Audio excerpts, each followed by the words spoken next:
welcome back to Lex Reads. So in today's video, it's going to be kind of short and sweet. I want to do a mini haul.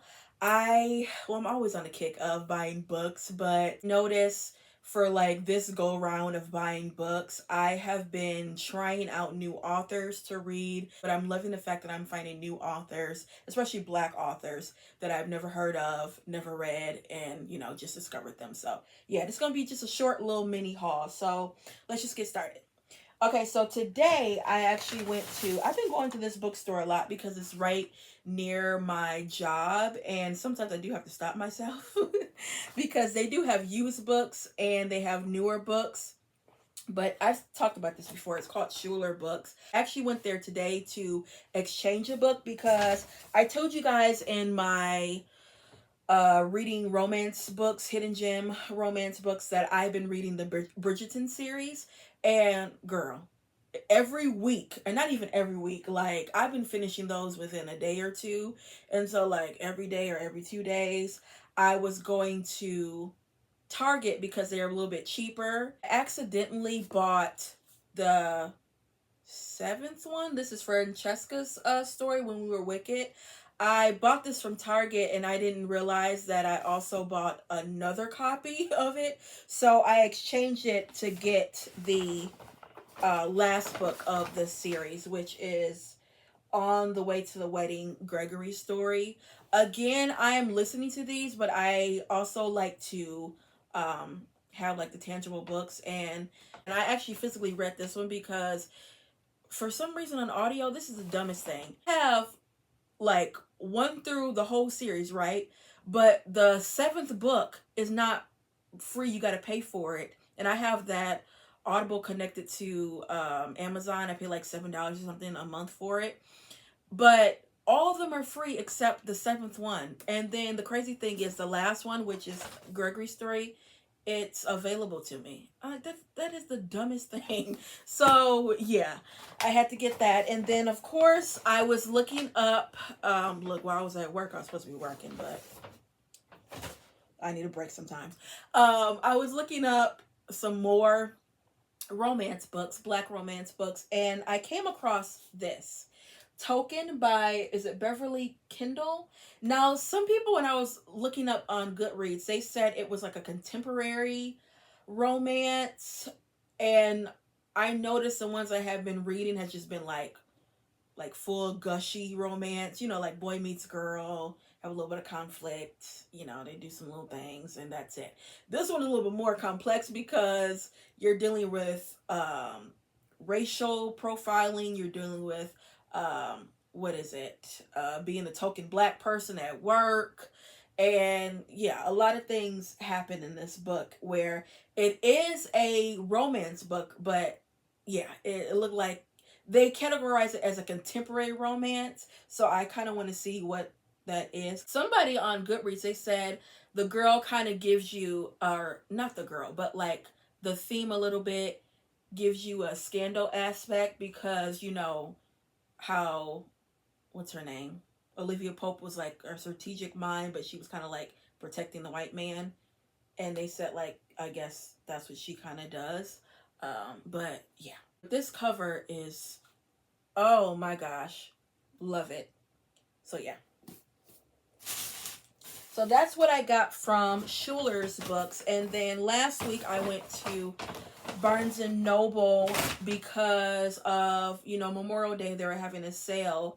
And I have really been using, now they have like the membership that you can get for $30 a year or something like that. And they have a rewards card that's for free.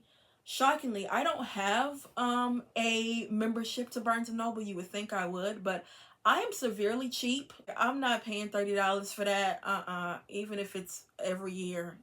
No. Okay.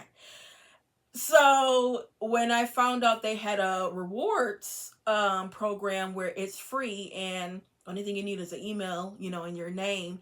And every time you go in the store, and if you have the card, they will stamp it. And every 10 stamps, you get $5 off. And when I tell you, I have gotten so many $5 off. I say all that to say, if you go to Barnes & Noble, get that rewards card because it does come in handy. You get money off. But I got 3 books this time. And of course, again, I'm on this Bridgerton kick, so I have to get Hyacinth. Is it Hyacinth Story? I'm currently reading this one. Then I got another romance book. It's Vanessa Jarrett Got a Man. Y'all, look at this cover. Oh, it is so pretty. I'm filming at night, so I'm sorry, you guys, but isn't this pretty? First of all, the cover got me, and then the name, because I'm thinking about, look, Shantae got a man at home. But it says, a sexy, funny, romantic drama about a woman getting her groove back and a second chance romance. I'm really liking these second chance romances. A very sexy sheriff shows up on Vanessa's doorstep, wanting her to help to keep his little sister from marrying Vanessa's no-good ex. Vanessa wants nothing to do with the man until she spots a photo of her ex's new fiance wearing her grandmother's ring, which he clearly stole from her. Now Vanessa is ready to take this trifling fill in the blank down. What she does not expect is to fall in love along the way. So she probably gonna fall in love with him. But yeah, again, this cover is so pretty. I am loving these romance covers. So yeah. And then lastly, I got a classic book, and this author have known about her but never read any of her works, and I honestly thought this was a nonfiction book, and recently, and I mean recently, realized that it wasn't, and it is The Bell Jar by Sylvia Plath. Now, I know she writes poetry, right? She's known for her poetry. If I'm not mistaken, is this her only like full-length novel? And I remember knowing about her after I saw Gwyneth Paltrow did a movie, and she was Sylvia Plath, and it was a really good movie, but you know, she struggled with mental illness and she actually killed herself. But I remember that movie was so interesting. I did want to know more about her.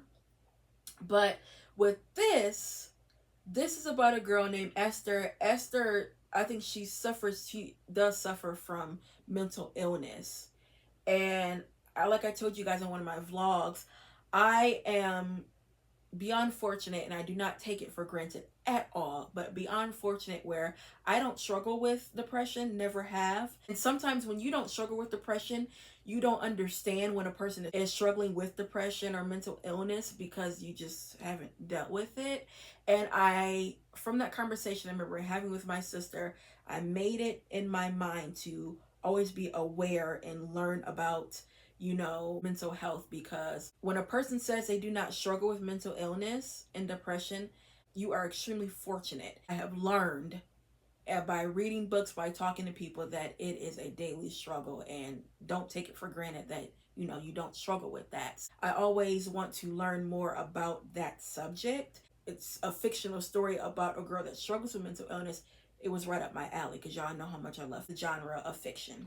And I do remember when I watched that movie, I did not know what to expect because like I said, I had heard of her, but I didn't know the ins and outs of it. And when I realized what she did, I said, oh Lord, poor baby, she was going through it. Oh my gosh. And yeah, so if you guys haven't seen that movie, I would recommend you do see it, because it's really good. And you know, Gwyneth Paltrow is a fantastic actress, so yeah. So yeah, guys, that is it when it comes to my little mini haul. Yeah, guys, that's all I have for you, and I'll be back with more Black books. Bye.